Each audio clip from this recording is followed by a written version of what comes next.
Hello and welcome to the first instalment of Chatting with Interesting People.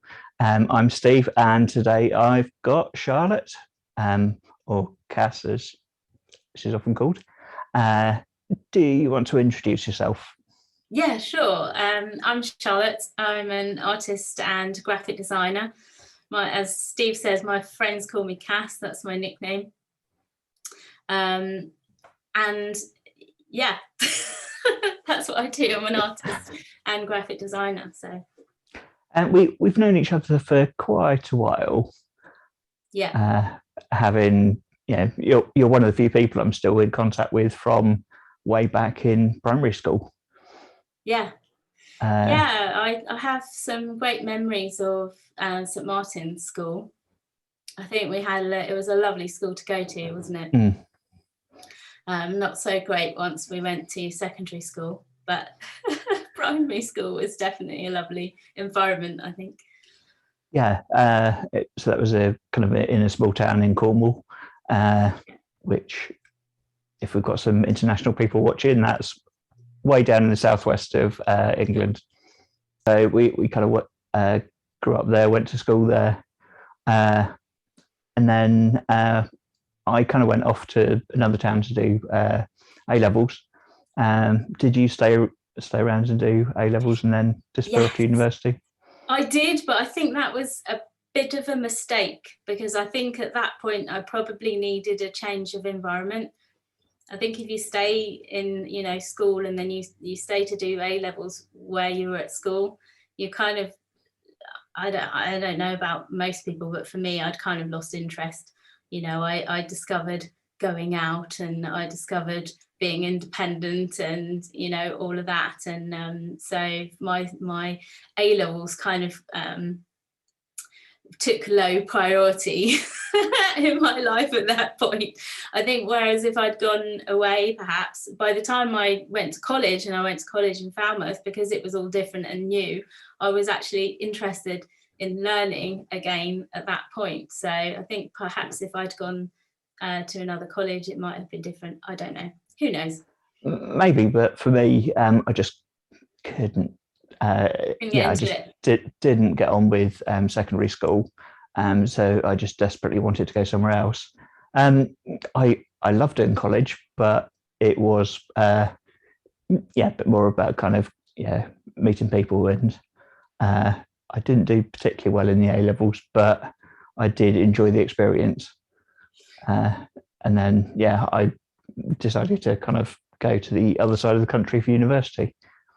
So I went and did computer science. What were you doing there at Falmouth? At college, I went to art college. So I always wanted to be an artist, and I knew that's what I wanted to do. And so I think doing A levels, at the point when I started A levels, I still didn't know what I wanted to do, and I had the kind of dad, because he owned his own business. My father was a very successful business owner.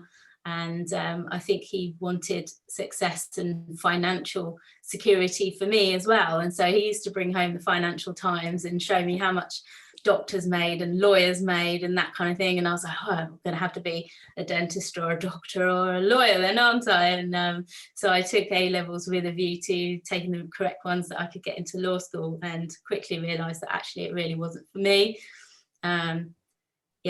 And so art was then my priority, because actually it's part of who I am.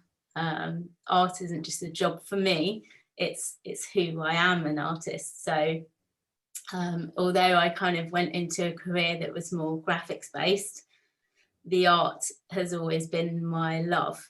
So, but you have to, I think there's too many, there's a lot of struggling artists out there in the world. So many of them would probably tell you that your chances of making it just as a full-time artist are pretty damn slim. So you kind of need a career plan. And so graphic design is a way of being artistic, being creative, but actually in a way that you can make some stable money from your art. But at the same time, it's not fine art, which is, what feeds my soul as an artist, whereas graphic design is creative, but it's more of a job you know. Yeah, I know quite a few people who are kind of artists, or at least interested in art, and it's very hard to kind of go from just doing whatever kind of job and actually making it into a business. Yeah. And I think there's only a couple of people that I know that have actually managed to do that. So yeah, I can understand that's a big challenge. So you went straight into a graphic design job after college? No, I went to university and I studied graphic design at Coventry University. So I did a degree and then went into my first junior design job after that. So that in itself was quite difficult. So because there's a hell of a lot of junior people wanting to be graphic designers, and of course the competition is very fierce. So just getting your first job is quite a difficult thing to do. And then 7 months after I got my first job, I developed late onset epilepsy and was all of a sudden not able to get to work anymore because I lost my driving license. My junior design job was a fair distance away. So I couldn't get to work. So it was really kind of heartbreaking because it took me 9 months to get my first junior design job. And then 7 months in and I couldn't work. So it was a blow. It was a real blow. And I think I was determined to be a graphic designer though, but applying to jobs when you can't drive and you've had to leave your existing job doesn't really make you very attractive as a prospect, especially as a junior designer with no experience or virtually no experience. So I think the way I got into it initially and eventually was by volunteering. So I did some voluntary graphic design work for a Christian charity called Mercy Ships, who have a fleet of hospital ships that go out to underprivileged areas where people can't afford to have medical care. So I volunteered there. And then after a few months of that, they were like, well, I think perhaps we should probably start paying you because you're a full-time volunteer. And, I said, well, yeah, because I can't really afford to do voluntary work forever. I'm going to have to get some money coming in because you can't, you need you need some money. Don't need to survive. But I was very lucky in that my husband, who was then working for a transport company, he was very supportive of me and completely supported me financially, basically, for a number of years. So I was very, very lucky to have met him, really. Otherwise, I think I would still probably be down in Cornwall, perhaps. I don't know. You don't know where you'd end up, do you, if it wasn't for these things that happen in life? No, that sounds quite interesting with the Mercy Ships. I've heard of that, especially with a couple of friends who've been involved with that. And yeah, particularly they've kind of gone to various countries in Africa and really helped with the healthcare there. So yeah, we have a mutual friend, don't we, Rachel, who we were at school with down in Cornwall, and she worked with Mercy Ships for a number of years, and that's how I knew about the graphic design job, actually. So she got me into that and got me that position, really. But yeah, she's been out to Sierra Leone and done some amazing things. But that never really attracted me. I didn't want to go out and do volunteer work as a kind of in a missionary way. I don't think at the time I really wanted to work abroad at all. So. Although I have done since, but at the time it wasn't really on the cards for me, Yeah, so that kind of led you into the graphic design job elsewhere. Yeah, then I was working for the Ministry of Defence, so that was quite an interesting post as well. Yeah. Mostly based in the UK. But I also got a chance to travel out to Afghanistan and do some work out there at Camp Bastion. Although it was actually the American side at Camp Leatherneck, but it's the same base. They're right next door to each other at Bastion and Leatherneck. You can walk from one to the other. So, and I was kind of traveling out to Lashkargah, and also went up to Kandahar as well. So that was very interesting. As a graphic designer, how many graphic designers get that kind of opportunity in their career? It's probably not very many, I wouldn't have said. Yeah, it doesn't sound like an obvious place for a graphic designer to be. So what kind of thing was that for? Well, I suppose that if you think about it, there's quite an easy link to graphic design. If you think about wartime and wartime graphics, and you know what happened in World War II and things, and the propaganda that the Germans were using and stuff like that, all those propaganda posters and you know propaganda against the Jews and stuff. You know, the best way to kind of counteract that negative propaganda is to propagate the truth. And so that's what that was about with, you know, being graphic designers out in a war zone.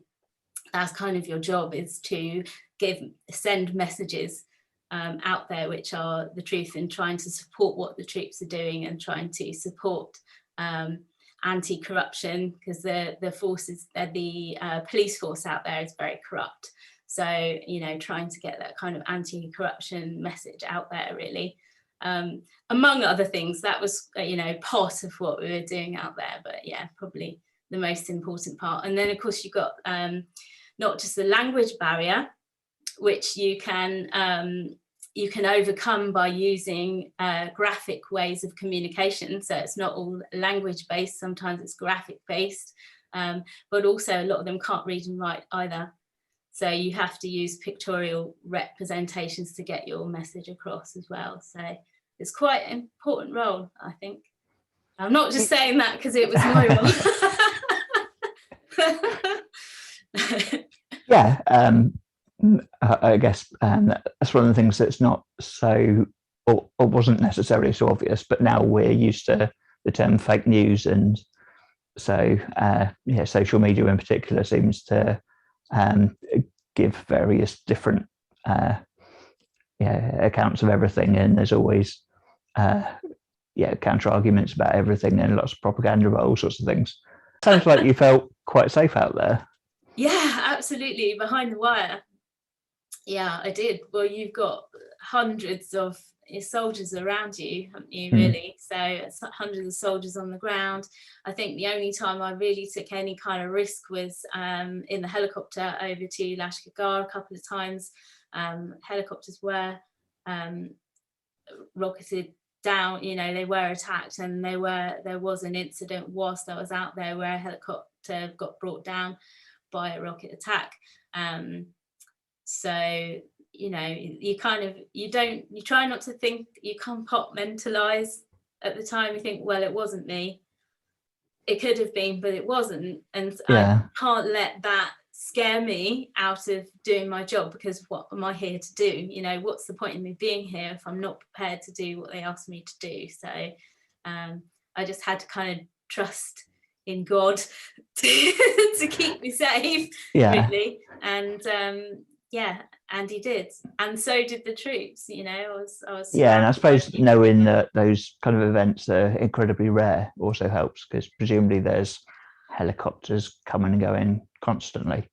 Yes, every day. So yeah, you just have to kind of hope that it isn't yours. So what happened after you came back from Afghanistan then? Where did you kind of move on to? I realised that my usual day job, working at the MOD, was pretty boring compared to the fast-paced excitement of being out actually in theatre, and decided that I really couldn't stay in post anymore, because my heart wasn't there anymore. It wasn't exciting for me after that.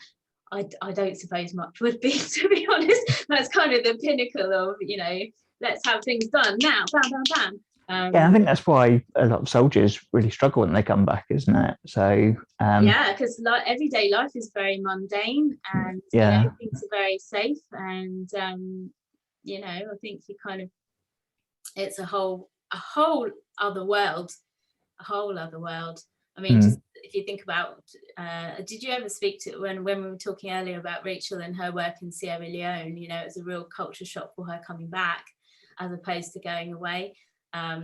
Just because you've seen things, it's opened your eyes, and all of a sudden you're looking around at people who have no idea, you know, have no idea what it's like.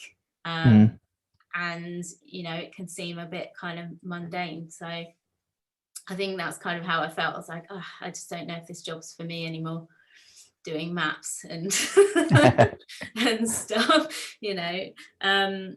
So yeah, that's why I changed my job and I went to work instantly at Sen, and then from there on became self-employed. Because again, that I loved my job instantly. It was lovely. I was a graphic designer, I was in-house, but again, it didn't hold the challenge for me that being self-employed does. You know, and also you have control of the budget strings. As well.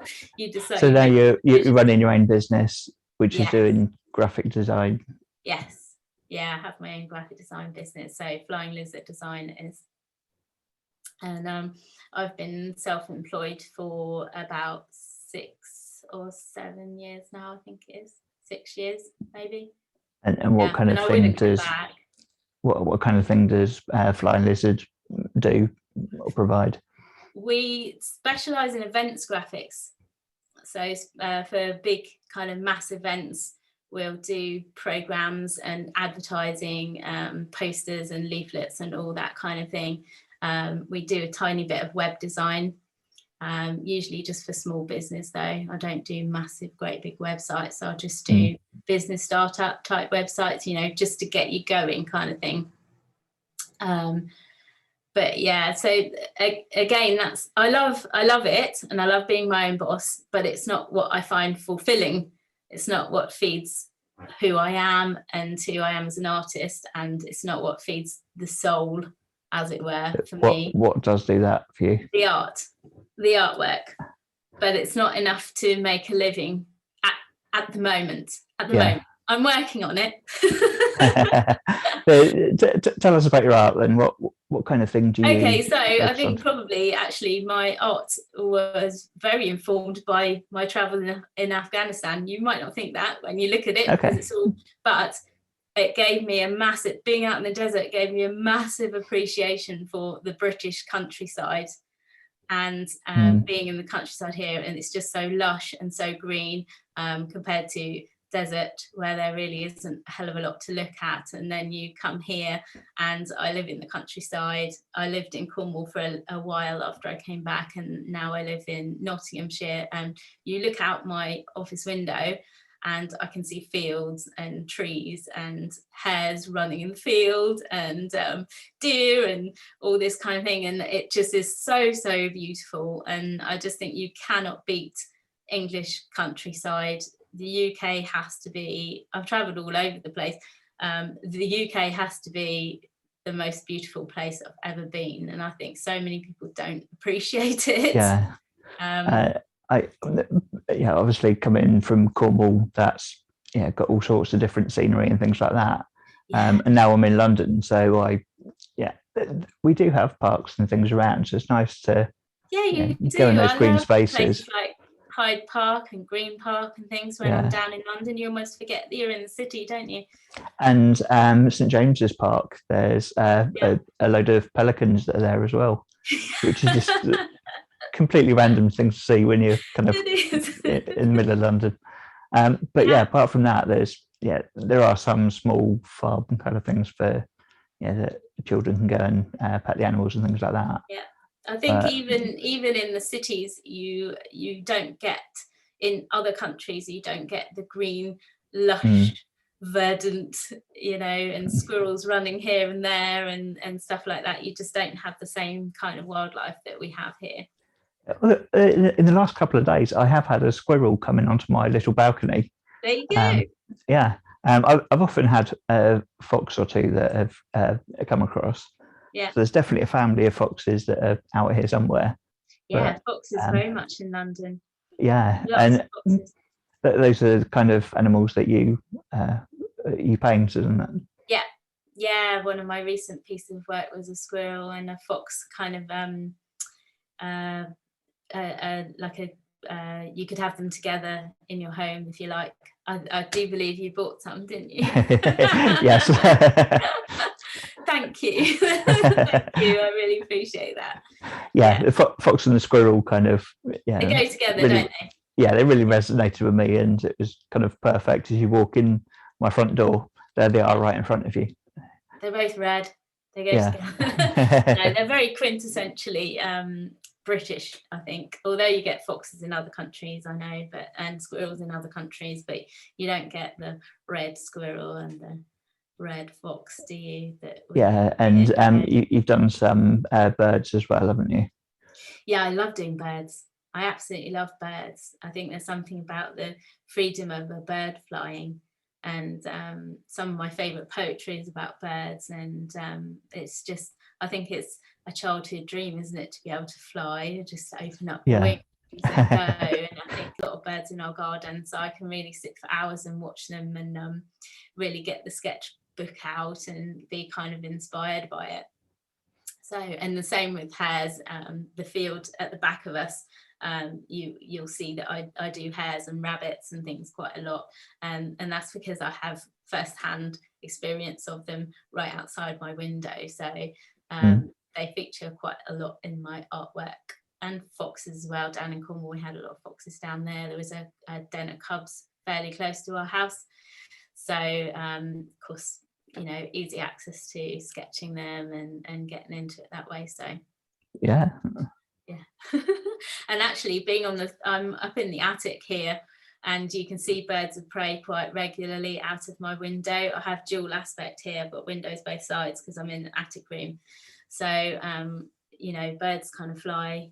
I'm doing a piece with some red kites at the moment because we have a pair that we're going around, and actually owls as well. We've had 2 owl chicks this year in our garden coming down and landing on the banister of the decking outside our little holiday let that's down the bottom of the garden. So, and nightly you can kind of look out and see these 2 owl chicks coming down, and it's absolutely fantastic. I love living in the countryside. Yeah, and you will see a lot of that in my art. That's pretty much all I do is wildlife, really. Red kites were one of those birds that I'd not really heard much of until fairly recently. Yeah, the last couple of years. They're making a comeback. Yeah, and I discovered that they're quite near where my sister was living at the time. Really? And so I asked when we were going on a travel at one point. I asked, I think it was my mum and dad who were driving. Said, if you see any red kites, let me know, because I don't think I've actually seen one. And so yeah, that was quite impressive because we did see one. Oh, you want to come up this way because we do get them. Yeah, and peregrine falcons I'm quite keen on, because one of the local hospitals has got a pair that have been nesting, so they've got a couple of cameras on it. Really? Oh, so wow. Yeah, I haven't seen any of those here. That will be a first if we got some of those. That would be amazing. Yeah, so they've had one chick this year who's recently managed to leave the nest. So really, wow. Yeah, and yeah, I'm quite keen on having a load more, because we've got pigeons in the thousands around here, and yeah, they just cause a nuisance. So more birds of prey is brilliant. Yeah, I don't think the farmers appreciate the pigeons here either. we often hear shotguns going off because I think they shoot them off the crops. Yeah. Bit of pigeon pie. Pigeon. I feel sorry for pigeons. They're not well loved, are they? No. Bless them. You like plants as well, don't you? Yeah, I do. You've been watching my Facebook posts. I bore my Facebook friends with my plant posts, I think. But no, I love orchids. Orchids is my thing. I've got a collection of orchids. You can see 3 behind me. And I've got some over there as well. They're very hard to grow, aren't they? Every room of my house. Are they hard to grow? Not especially. Some of them are a bit finicky. I can't water them with my tap water because they don't like hard water and it's quite hard up here. So I have to buy water, which sounds completely insane. But you find money for what you love, don't you? Yeah. So yeah, I love orchids, and I'm always buying more orchids. And I think my husband Jeff thinks that I have more than enough orchids, but I just can't resist them. If I see one, I have to buy it. So I mean, who wouldn't like? Look at this. How pretty is this? Isn't she beautiful? They are amazing. Yeah. They're gorgeous. Is that your favourite one? No, well, it's the one that I've most recently purchased, actually. So this is my latest one. But no, I don't have a favourite, not really. Yeah. Do you have many rare ones? I don't think so. There are some that are quite hard to grow, and a lot of them you can't buy in shops. So you have to get them online from an orchids grower. So some of them, often they'll come across from abroad, which I know is not very environmentally friendly, is it at all? But yeah, it's the only way to get the more unusual ones, I suppose you could say. So. Hopefully with the number you've got, then that kind of counteracts some of that. Well, you do. A lot of the ones I do get at the moment, I've been ordering from UK growers. So I try not to order stuff from Thailand and whatnot. But sometimes if there's something specific that you really want, in the Netherlands, they grow the most amazing orchids as well. So okay, you have to sometimes import them from there. But I'd like to think that most of my orchids are from UK growers. So I hope. Yeah. Yeah. In terms of your art, what are you working on at the moment?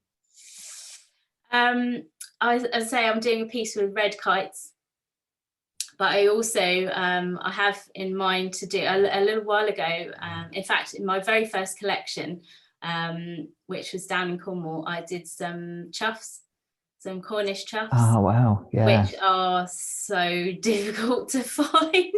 If you want to do some live sketches of Choughs, you better be prepared to sit around for a long time in the cold on the coast, freezing your nuts off if you have them, so to speak. But I was never 100% happy with that piece of artwork that I did. I think as an artist, you never are. There's always, a piece is never finished. You could always do better. And I think that's part of striving as an artist, to do better. So I look at that piece and I think I could do that better now with the technical knowledge that I have and, the style that I have developed over the years.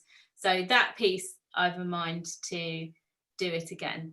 So it was two adult Choughs feeding a row of chicks, or in fact they look quite well developed. The chicks that were there were almost ready to kind of leave, as it were. They're pretty much adult size. So and that's quite unusual to have 3 chicks like that. They normally only raise 1 or 2, I think. Okay. Or only 1 or 2 get to adulthood. So the fact that this pair down in Cornwall had 3 almost adult chicks is quite unusual, quite special. Yeah, that's brilliant, because they are quite rare, aren't they? Yeah, they are. Yeah, they are. So, if you're going to do wildlife in Cornwall, you've got to pick stuff that's unusual, isn't it? So, yeah, I really want to revisit that piece. So that's in the back of my mind, that I'm going to do that someday soon. Yeah. Yeah, it's the kites at the moment. So, although I haven't seen them for a while, so it's just typical that when you want them to appear, they're not there. So, I mean, it's a perfect example of my. I've got a piece which is pink-footed geese. Yes. And I was actually out trying to sketch partridges at the time. I don't know why we got a lot of red-legged partridges, and it's kind of easy to sort of set up a fold-up chair in the field and just draw these partridges because they're quite easy. And I suppose I had this moment where this group of pink-footed geese flew over, and you see quite a few of those at there's a RSPB reserve near us as well. But there was that moment of my heart just lifted, and I was like, oh, you know, these beautiful geese kind of flying over, and I was like, oh, actually the partridges are a bit boring. And so they never made it onto canvas, as it were, poor partridges. But you know, I ended up doing a piece with geese instead, so you know. Yeah, it's all about finding something that inspires you at the time, isn't it? So yeah, partridges are still on the drawing board. I've probably got them here somewhere, sketches. In fact, I think I put a photo of my partridge sketches on my website, but no, they never actually made it into actual artwork.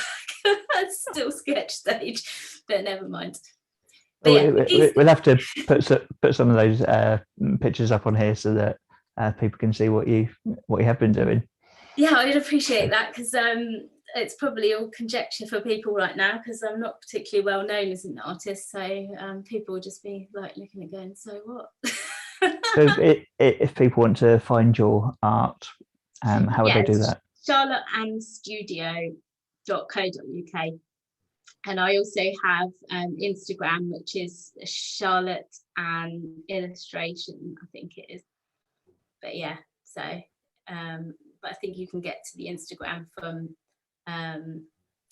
the website, but also Facebook as well. I have an open Facebook page, which is Charlotte and Studio as well, I think. Yeah. And the graphic side is Flying Lizard Designs. Lizard Design, yeah, Flying Lizard Design. Yeah. Excellent. Well, thank you very much for talking to me.